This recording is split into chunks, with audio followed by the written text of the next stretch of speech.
आजकल हम क्या देखते हैं? पुरुष और स्त्री, बालक और बालिकाएं, अशुद्ध विचार, काम वासना और क्षुद्र इंद्रिय जनित सुख रूपी सागर में गोता लगा रहे हैं।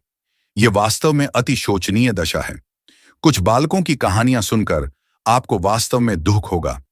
हस्त मैथुन के द्वारा वीर्य के अधिक नष्ट हो जाने के कारण खिन्न चित्त होकर अपने अंधकारमय दीनहीन जीवन की शोचनीय दुखद कथाओं का वर्णन करने के लिए उनके पास शब्द भी कम पड़ जाते हैं। काम के नशे तथा काम की उत्तेजना के कारण उनकी विवेक बुद्धि नष्ट हो गई है। जो शक्ति आप कई सप्ताह और महीनों में प्राप्त करते हैं, उसको अनायास ही क्षणिक सुख के लिए नष्ट कर देना क्या बुद्धिमानी है?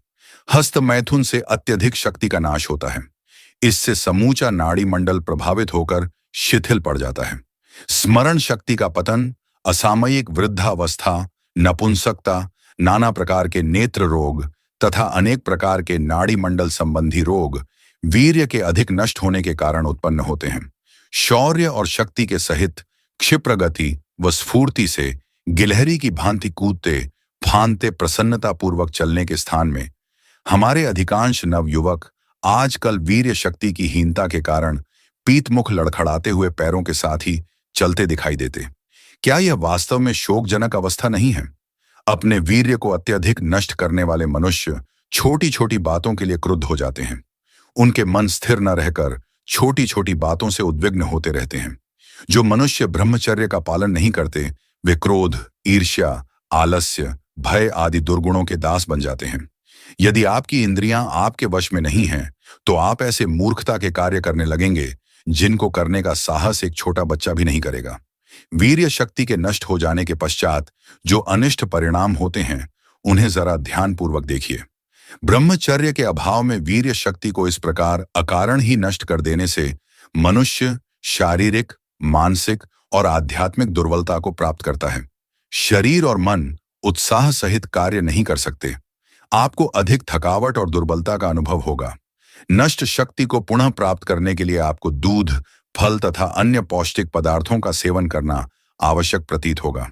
परंतु स्मरण रहे कि इन चीजों से आपकी हानि की पूर्ति कदापि नहीं हो सकती। एक बार जो खो गया वह सदा के लिए चला गया।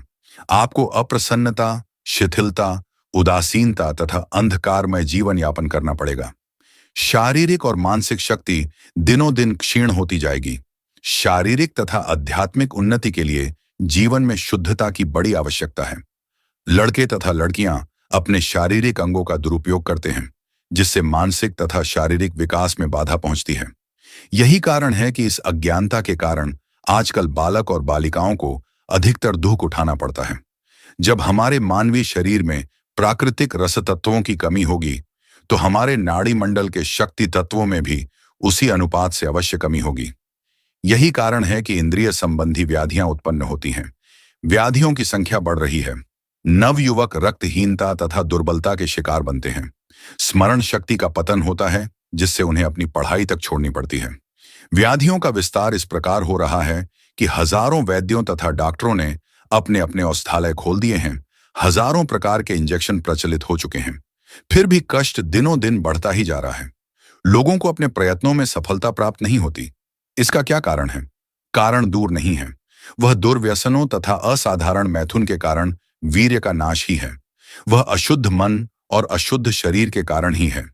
यदि मनुष्य जीवन में उन्नति प्राप्त करना चाहता है, तो अपने इष्ट देवता के नाम का जप कीजिए। सत्य से असत्य पर विजय प्राप्त की जाती है। सात्विक वृत्तियों को उत्पन्न कीजिए। ध्यान और प्रतिपक्ष भावना के द्वारा शुद्ध सात्विक गुणों की वृद्धि होने से अशुद्ध दुर्गुणों का आप ही नाश हो जाएगा। दुर्विचार के उत्पन्न होते ही उसे प्रतिपक्ष भावना प्रणाली के अनुसार शुद्ध सात्विक विचारों द्वारा जड़ से उखाड़कर फेंक देना चाहिए। यदि आपकी इच्छा शक्ति दृढ़ है, तो वह दुर्विचार तुरंत ही ढकेल दिया जा सकता है। प्राणायाम, प्रार्थना, आत्मविचार, ध्यान, सत्संग आदि के द्वारा दुर्विचारों को मानसिक शिल्पशाला के प्रवेश द्वार पर ही विनष्ट किया जा सकता है। आरंभ में युद्ध होगा। जिस प्रकार लकड़ी के तख्ते में एक पुरानी कील के ऊपर एक नई कील को ठोंक देने से पुरानी कील आप ही बाहर निकल पड़ती है, ठीक उसी प्रकार एक नए शुद्ध सात्विक विचार के द्वारा पुराना दुर्विचार आप ही दूर हो जाता। नेत्र मन की खिड़की है। यदि मन पवित्र और शांत है, तो नेत्र भी पवित्र होगा, और जो मनुष्य ब्रह्मचर्य में स्थित हैं उनके नेत्र मीठी और आकृति सुंदर होगी। इसलिए आज से ही ब्रह्मचर्य पालन करना शुरू कर दीजिए और हमारे चैनल को सब्सक्राइब कर लीजिए, जिससे आपका माइंडसेट टंच रहेगा।